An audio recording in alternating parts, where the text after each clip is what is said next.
Every meeting I've ever had with a CEO or an investor or a banker has always been about de-risk. If you have 100 mitigants or 500 mitigants, risks, if you have an equal number of mitigants, then you can close the deal. So really it's about de-risking technology. This is really the slide I want to talk about. I originated the notion of the 5 pillars for on-land wind and then offshore fixed, and of course for floating it's a variation on that theme. This community obviously understands metadata, site control you understand through BOEM. Permits, there are some particular quirks about floating, we've talked about that. Interconnection, I think we've seen is rather straightforward. And then what I became famous for was offtake. And I said it earlier, but I just want to reemphasize, floating technology can succeed in the market. We need to take an approach where we properly frame the question and then answer it to our legitimate advantage. Because there is a good answer if the question is right. And so the question in Delaware, for those of you who don't know the 3-year saga to win the PPA and then the several years we spending tens of millions of dollars developing the project, was all about the life cycle cost of delivered energy at a given node. Delaware needed new generation. Delaware wanted in-state generation. They, to a lesser extent, because it was still the go-go years pre-2008, they were less concerned with jobs, more concerned with fixed price of energy. So the competition was, give us a guaranteed price every hour for 25 years. Fixed and floating does that. And so if floating is initially a higher price point, I still believe the market will accept that. Investors, of course, will follow the offtake. So the focus should be, as always, unfortunately, let's follow the money. If the offtake, in this case, a public service commission was directing a private but regulated utility, they needed to be told that if this was a good deal for the ratepayers over 25 years, it was the right thing to do. And so the quirk that I want to focus on, and please interrupt, Charlie, de-risk technology, project finance, insurance. I have seen in my years as a consultant, developers get very far down the road and not realize that there was some fatal flaw because they didn't get a consultant like me or a banker or insurance broker into the project earlier to understand. And so I think this community has been very good, thanks to folks like Habib, to engage in a stakeholder process such as this and talk collaboratively and openly. What are our weaknesses? What do we need to do? And so if you can de-risk the technology, whether it's fixed or floating, on land or offshore, the investors will come, the project will close. As I said, however many risks you have, you just need a series of mitigants, and that's the risk registry. Proven design through demonstration. Again, we've seen this with Deepwater. We're seeing this with projects like University of Maine. I think folks like us can imagine things in their mind, but I've taken a number of delegations to Europe of folks to offshore, very sophisticated decision makers, governors, elected officials. The difference before and after they went to Europe was just night and day. And so American folks need to see this technology spinning, either in their home waters, we hope, or initially in Europe. So I just want to emphasize that as much as we all talk at a very high level, for a lot of decision makers and the media and supporters, environmental groups and others, they need to kick the tires, they need to see it. Would you like to, can you manage? Sure, yeah. So as we've kind of already said today in a number of ways, you know, the turbine vendor relationship is key to the typical development program. If you're going to do project finance, the guarantees are critical, and the turbine vendor needs the comfort with the platforms, and that brings in all the issues of turbine vendors choosing which platform to work from. So it's kind of just repeating a key issue that we've heard and discussed some today.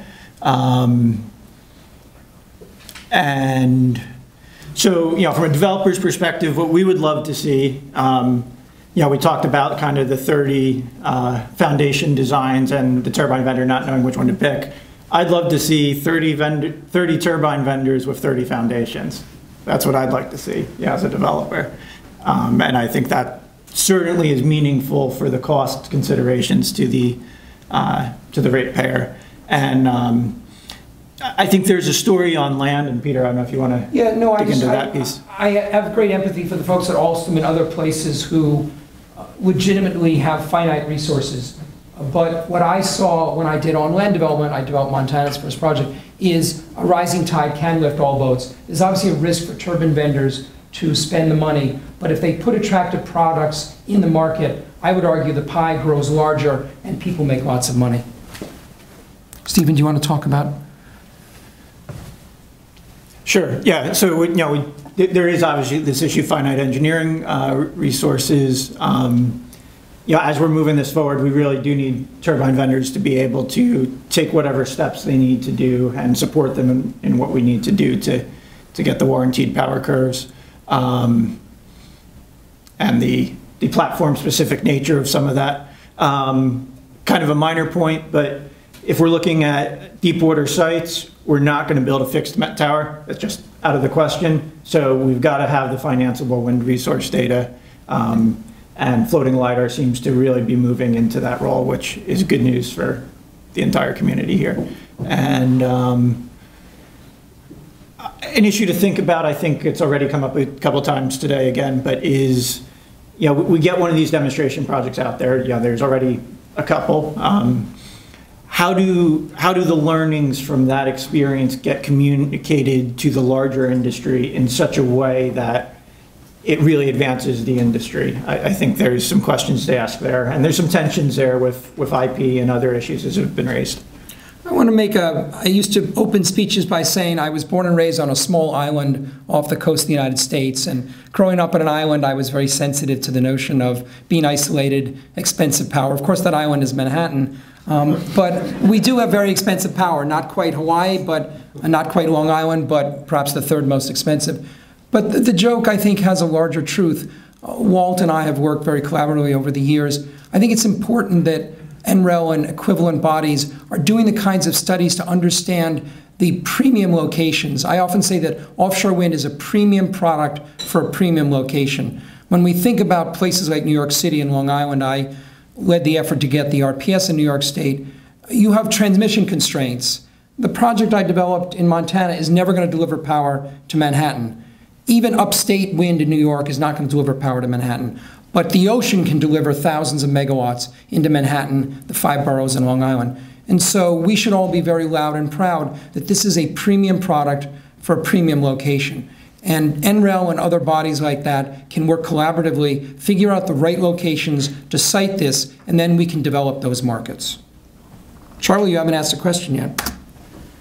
Go ahead. I think this one I believe will be covered in one of the upcoming presentations, but obviously have to think through the permitting issues that we're going to face. That's one piece of the several pages long or volumes long checklist of things we need to be thinking about as a group. I just want to say that I think all of us in this room care passionately about health and safety. Either the good news or bad news, as the first person to go through the BOEM process and to secure the Delaware lease, we were, in a sense, creating policy as we went forward. I think some of the health and safety issues are yet to be resolved. Obviously, deep water has gotten us 99% of the way there, but we all care deeply about best practices, and this group needs to think about the additional concerns about floating technology. A lot of words on this slide, but this is really a lot of what we've done nearly every day, going on, in my case, 16 years.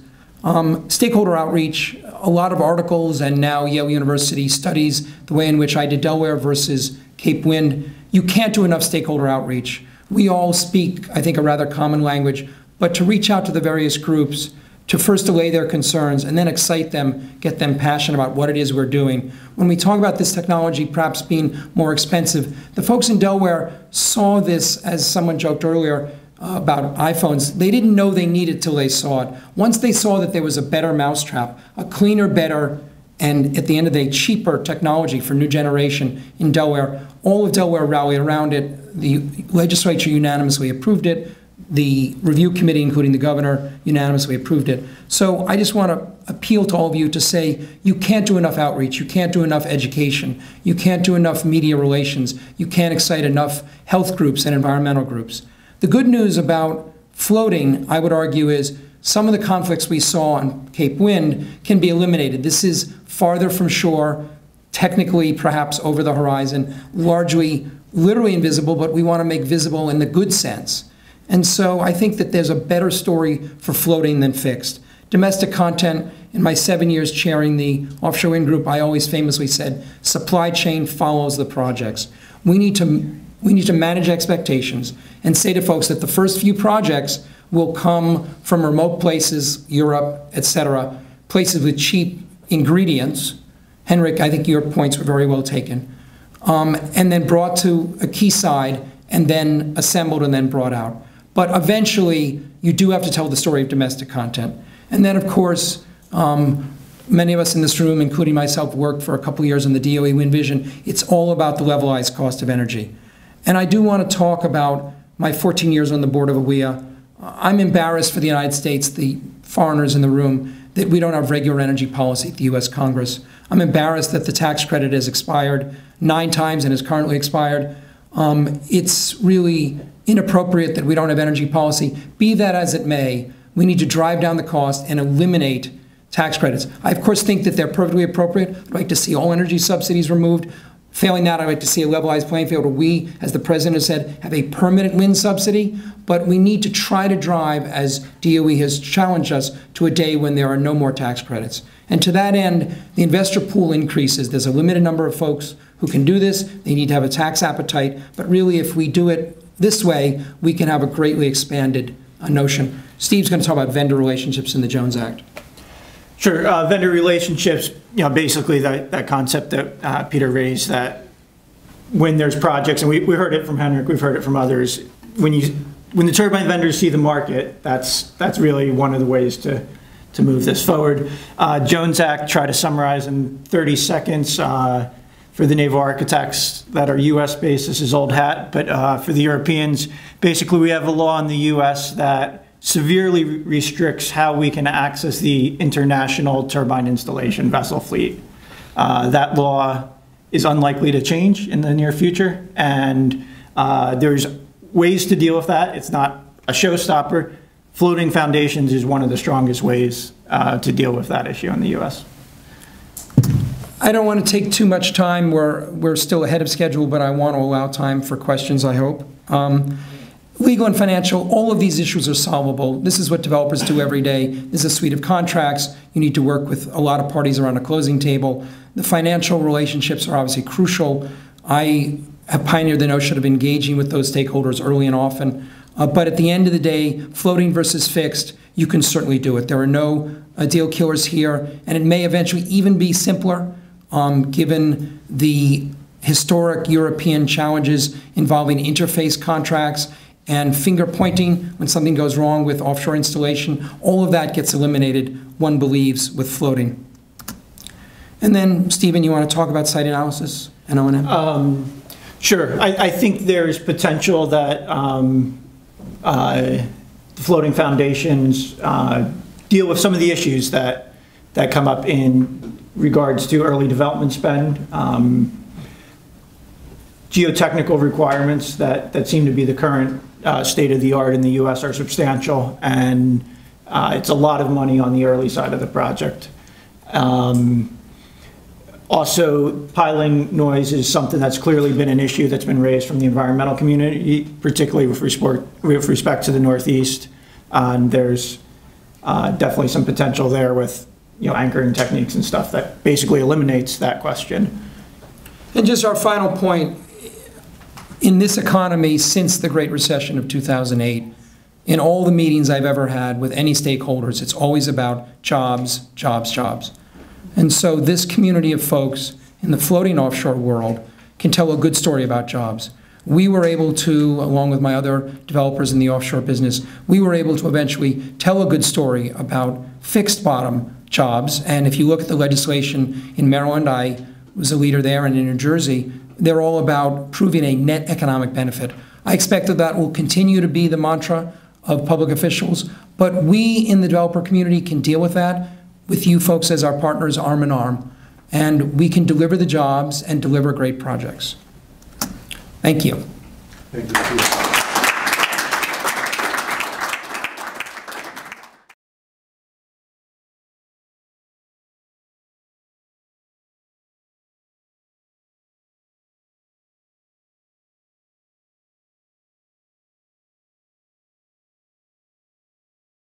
I have a two-part answer, and I've not talked with Habib or Walt, but I'm going to say it in an open meeting. Abby Hopper is the greatest champion this industry has ever had. A lot of us in this room know her well. I think that we as a group should write her and request a meeting to brief her and her staff specifically on floating. And so I'm happy to assist in that, Habib, Walt, others. I don't want to bend any noses out of shape, but I think this industry is mature enough to go brief BOEM, get the folks in Herndon, come to headquarters in Washington and have a long briefing. And is the key message there that technology development is not the critical path? Getting a site is actually the critical path? We need to, it's a longer discussion because there are certain, under the Energy Policy Act of 2005 that governs the issuance of leases. You can't restrict it to a given, I don't believe you can restrict it between fixed and floating. You can discriminate between fixed and floating. We can have a larger discussion, but I think if people are nodding, we should at least agree as a group and maybe part of our action steps tomorrow to request a meeting with federal officials. So Peter, I'd like to hear Doug in. Yes, of course, as I said, I don't want to step on any toes. So everyone knows I'm Doug Bourne from BOEM and the Pacific region, and I can say that I was selected by Abby to come to this meeting just to, because it is offshore floating, and the Pacific region is where floating wind, we see it most likely to develop. I think that you hit it right on the head with, it's a need to have in Hawaii with that 100% renewable RPS standard by 2045, most likely in California with their 50% RPS standard. And even in California with that 50% RPS standard, they want to reduce greenhouse gas emissions, so it's really, in essence, going to put that RPS higher than 50% for renewables to bring it down. I can say that everyone here in the room is probably used to the Atlantic mode of designated wind energy area, but that's not the only way that it can happen. We've got the unsolicited lease requests off of Hawaii. There's potential for unsolicited lease requests off of California too coming in. So it's not, and by all means I wouldn't say don't go see Abby and talk to her about it because she would be glad to talk to you. But it's not something that she is not aware of. She is fully aware of the impact that floating wind can have in this country. And, I think that, as BOEM, we're doing, moving forward, our work with Walt to get, stakeholders in California, and that's at the governor's office level, to make sure that they understand the value that floating, or that offshore wind can bring. And of course, in California, it's floating wind. So, we're doing what we can do to make sure that the stakeholders are educated. And, I think that we'll talk more about this tomorrow when we have the discussions, but I can say that from a federal BOEM leasing perspective, floating wind is in a good spot. I wouldn't say that site access is by any means the detractor in all this, or the speed bump to get floating wind where it needs to go. We appreciate that, and on behalf of the developer community, we're famously coordinated with BOEM officials. We never want to get out in front of ourselves. We never want to step on toes. So I think tomorrow we can talk about what's the appropriate way, if at all. It may be premature to go see Abby, to work through you two, of course. Quick question, Peter. Yes. Do you think that what you're saying is representative for what all the developers in the state would be saying?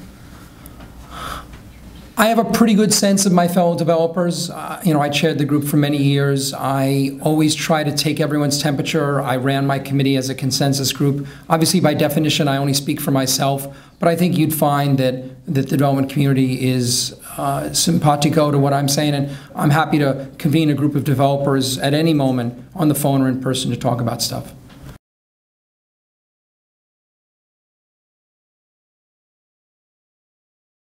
The point of raising that, and we had the word in there, perceived, as a potential concern.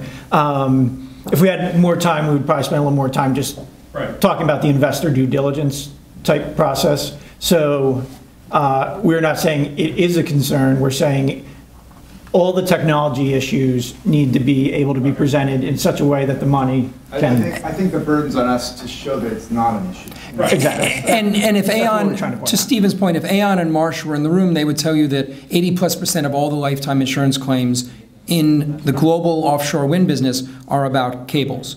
And so cables are one of those red flags where Walt said, prove to us that these cables are not in conduit, that they're hanging in the ocean. Environmentalists have already come to me on a number of occasions and asked about the interaction between marine mammals and dangling cables. It's just one of those issues we as a community need to deal with. The technology is so good. has so many advantages. We just need to make sure that those few not as well-defined issues are well-defined so they don't become concerns. Stephen said perceived risk. Yeah, those became questions by the environmentalists, but I hadn't heard them as questions by financing people. They read the newspapers, they're always concerned, and so this is a very visible community. Believe me, if the environmentalists say it on Monday in the New York Times, Tuesday I get a call from someone on Wall Street and say, what about that? No, it's really, and the environmentalists understand that, and that's how they've worked with us and sometimes pressured us. Look, they're supporting their issues, which I defend. We don't want to get in the way of doing actual projects, but the investment community is very sensitive to, if they're making a green investment, they want to make sure it's a beloved green investment. And sadly, Cape Wind made that whole relationship very fraught. There was a question over here, yes. You mentioned about the risking technology. What are the top three the risking actions for floating wind? You have to have a comprehensive, with all due respect to turbine vendors, a comprehensive O&M program, a deep balance sheet, creditworthy turbine vendor, and Alstom needs to provide a program for floating that is comparable to the programs that you have wonderfully articulated for fixed bottom. 15-year warranted availability, minimum output, upside sharing, liquidated damages, the whole suite of protections that are in the standard turbine supply agreement. That's what they want us. You're frowning, but that's what the investors have gotten used to that for fixed bottom. They'd like to see that for floating. It may not be possible in the early relationships, in the early deals, so we need to manage expectations. But ideally, they'd like to see that, and then they'd like to see a robust insurance program. They want to see that the Marshes and the Aons are providing a comparable suite, and they want to make sure that issues involving design and fatigue and premature failure are warned by the appropriate party. And then I think projects like the UMaine project and the Principal Power project in the U.S. and others globally are a step to demonstrating confidence in the individual technology platforms as well. Thank you all very much. Thank you.